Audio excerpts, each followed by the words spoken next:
और हम तो कहेंगे बैसाख महीने की अष्टमी तिथि आ जाए या बैसाख महीने में सोमवार का दिन पड़ी जाए तो प्रयास करना कि आप संतति के लिए, संतान के लिए आप ये प्रयोग कर सकें। एक मिट्टी के पात्र, उस मिट्टी के पात्र के ऊपर एक तांबे का पात्र। अब जरा माताएं बड़े ध्यान लगाकर सुनिएगा, कथा चूके ना, आपको 10 जगह जाकर सिर नवाने की जरूरत ना पड़े, एक महादेव के चरणों से ही आपका आनंद सुख प्राप्त हो जाए। एक मट्टी का पात्र, और मट्टी का अगर कोई कलश है छोटा सा, उस कलश के ऊपर तांबे का कलश, माता प्रसूति, दक्ष प्रजापति और माता वीरणी, इन तीनों का स्मरण कर कर जो बड़ के पेड़ के नीचे जो शिवलिंग हो, बड़ के पेड़ के नीचे जो शिवलिंग विराजमान हो, चाहे वो ओटले पर हो, चाहे वो पत्थर का हो, चाहे वो सीमेंट का हो, चाहे वो कंकर का हो, चाहे वो मार्बल का हो, चाहे वो जिस भी चीज का हो, बड़ के पेड़ के नीचे जो शिवलिंग हो उसमें सीधे जब आप कलश लेकर जाएंगे तो मिट्टी का पात्र, उसके ऊपर तांबे का पात्र भरा हुआ, दोनों को एक साथ पकड़ कर ले जाएंगे। पर जब आप शिवलिंग पर दक्ष प्रजापति, प्रसूति और वीरणी, इन तीनों का नाम लेकर सीधे हाथ में मिट्टी का पात्र और उल्टे हाथ में तांबे का पात्र लेकर धीरे धीरे शिवलिंग पर जल समर्पित करेंगे और उस जल का पान उसी वट वृक्ष के नीचे दोनों पति पत्नी अगर पान कर लेते हैं और संतान की कामना कर लेते हैं तो भी मेरा महादेव संतान प्रदान करता ही करता है। पर ये जो क्रम किया जाता है ये केवल बैसाख के महीने में ही किया जाता है, इसके सिवाय इसको आप अन्य महीनों में नहीं कर सकते, केवल एक बैसाख में। और हम तो कहेंगे बैसाख महीने की जब शिवरात्रि आए या बैसाख महीने में अष्टमी तिथि आ जाए या बैसाख महीने में सोमवार का दिन पड़ी जाए तो प्रयास करना कि आप संतति के लिए, संतान के लिए आप ये प्रयोग कर सकते। बुधवार को अष्टमी तिथि है और शिव महापुराण की कथा कहती है, गणेश पुराण के 3 अध्याय में वर्णन किया, बुधवार के दिन अगर अष्टमी पड़ जाए तो ऐसी कोई बीमारी नहीं जिसका इलाज ना हो पाए। कुछ ना करिए, हरा मूंग की कटोरी भर लो, मूंग जानते हो, हरे मूंग की दाल होती है ना, जो हरा मूंग, आखा मूंग हरा की कटोरी भरो, उस पर गुड़ की एक थोड़ी, गुड़ की बट्टी, गुड़ की बाटी उस पर रखो, 5 बेलपत्र रख लो, और जिस व्यक्ति को बहुत भारी बीमारी है, कैंसर जैसा रोग भी है, किडनी, लीवर जो भी उसके खराब हो रहे हैं, कोई तकलीफ है, बस वो कटोरी में मूंग लेकर उसमें गुड़ की खोड़ी रखकर 5 बेलपत्र रखकर बुधवार और अष्टमी तिथि जिस दिन भगवान ने, गणेश जी ने एक राक्षस का संहार करा था और कश्यप ऋषि ने उनको दुर्वा दी थी, वो अष्टमी है, पहली बार दुर्वा चढ़ी थी गणेश जी को, उसका व्याख्यान आएगा कथा। मूंग कटोरी में भरकर, गुड़ की खोड़ी रखकर, गुड़ की बट्टी, 5 बेलपत्र, जिसको बहुत बीमारी हो, दमा, श्वास, किडनी आदि का आदि बहुत बीमारी हो, 21 बार शरीर पर से उतार कर महाराज सीधे हाथ में रखकर नाम गोत्र खुद का बोलकर और भगवान से, गणेश जी से विनती कर कर अष्टमी तिथि के दिन, बुधवार के दिन जो भी आ रही है, बहुत समय के बाद पड़ रही है, उस दिन उस कटोरी नहीं लेना, पुरानी कटोरी नहीं लेना, कोई कटोरी घर में नहीं हो, नई कटोरी, और उसको गणेश जी के मंदिर में पहुंचा दीजिए। गणेश जी के मंदिर में पहुंचाएं, गणेश जी के मंदिर में पंडित जी भी बैठे रहे, हाथ में मत देना उस कटोरी को, भले दरवाजे पर, चौखट पर, गणेश जी के राइट हैंड की ओर, आपका उल्टा हाथ होगा, गणेश जी का सीधा हाथ होगा, तो गणेश जी का जो राइट हैंड हो दर्शन करते समय सीधा हाथ इधर आएगा, उस हाथ के वहीं पर, अर्थात जमीन पे ही रख देना, पर रखना भूमि पर। महाराज कैसी भी बीमारी होगी, अगर चलने में भी तकलीफ हो रही होगी तो अष्टमी को कर देखना, 11 या 12 तक आपको अंतर मालूम पड़ जाएगा। ये अष्टमी कोई साधारण नहीं आ रही, बुधवार एक वो बुधवार के दिन अगर शंकर पर 1 लोटा पानी चढ़ाया जाता है तो जिन लड़कियों का विवाह नहीं हो रहा, जिन बच्चों का विवाह नहीं हो रहा, उन बच्चों के भी विवाह हो जाते हैं। हमारा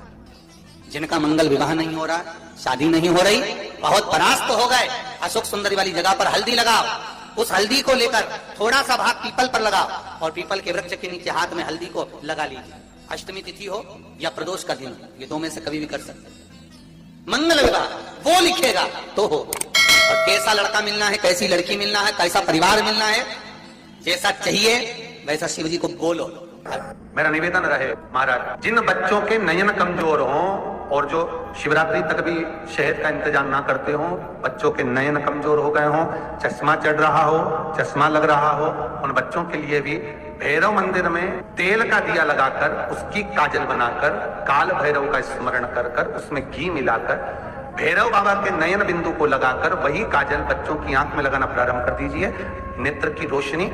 अपने आप बढ़ना प्रारंभ। काल भैरव का स्मरण, पर डॉक्टर को जांच जरूर कराना हो। आपने मुझे दुर्वा समर्पित करी है, ये दुर्वा जो मुझे देगा वो वैभव प्राप्त करेगा, जो दुर्वा मुझे समर्पित करेगा उसके जीवन में रोग दूर हटेगा। शंकर भगवान कहते हैं गणेश ये दुर्वा बुधवार के दिन, अष्टमी तिथि के दिन, जो अष्टमी बुधवार इस बार पड़ रहा है उस दिन समर्पित करिए। इस दुर्वा का अलग अलग महत्व है महाराज। कुएं के पास की सफेद दुर्वा, कुएं के पास की सफेद दुर्वा, यदि 41 दुर्वा प्रत्येक बुधवार को गांठ लगाकर गणेश जी को समर्पित कर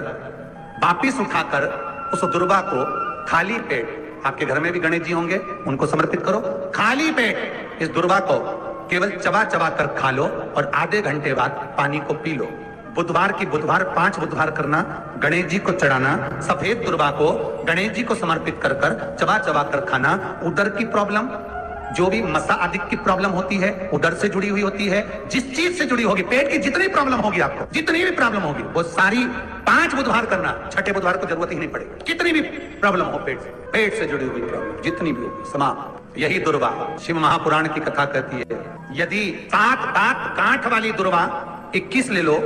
और गणेश जी को समर्पित कर दो, उस दुर्वा को उठाकर दूध में डाल दो और उस दुर्वा को दूध में डालकर उस दूध में उस दुर्वा को मल लो और जिसके सफेद चमड़ी पड़ गई हो, चर्म रोग हो गया हो, उस दूध को उस दुर्वा के साथ, दूध नहीं भी हो दुर्वा का लेपन शरीर पर कर लें। आधे घंटे तक करने पर प्रदोष काल में स्नान कर लें महाराज, आपको चर्म रोग में आराम लग जाएगा, सफेद चमड़ी अपने असली रंग में आना प्रारंभ हो जाएगी। गणेश पुराण दुर्वा का मूल 21 दुर्वा के 108 बंडल बना लो। अगर एग्जाम में बैठ रहे हो, सरकारी परीक्षा में बैठ रहे हो, पास नहीं हो रहे, नौकरी नहीं लग रही, बहुत जगह इंटरव्यू दे दिया, 21 दुर्वा के 108 बंडल बनाओ, उसकी माला बनाओ और देवी के मंदिर में, माता जगदम्बा के मंदिर में, अर्थात जहां शंकर पार्वती पूर्ण परिवार विराजमान हो, ऐसे देवी के मंदिर में गणेश जी के गले में वो माला अर्पण करिए, अपना नाम बोलकर और जिस एग्जाम में बैठ रहे हैं उसका भाव वर्णन कर